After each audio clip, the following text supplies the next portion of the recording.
Boshimda aylanar ming bitta tashvish. Azal fe'limda yo'q har kimga nolish.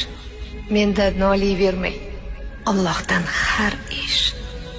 Mendan xafa bo'lib yurgan odamlar. Balki tik qaradim ko'zingizga goh. Balki qarolmadim ko'nglingizga goh. Deydilar, avvalo sen o'zingga boq, mendan xafa bo'lib yurgan odamlar. Tangriga ayondir savob gunohim, o'zi yuragimdan yolg'iz ogohim. Sizga aytolmayman har bitta ohim, mendan xafa bo'lib yurgan odamlar. Gohi hol so'rashga vaqtim bo'lmadi, vaqtim bo'lganida naqdim bo'lmadi. Holim so'rmadingiz, qadrim bo'lmadi, mendan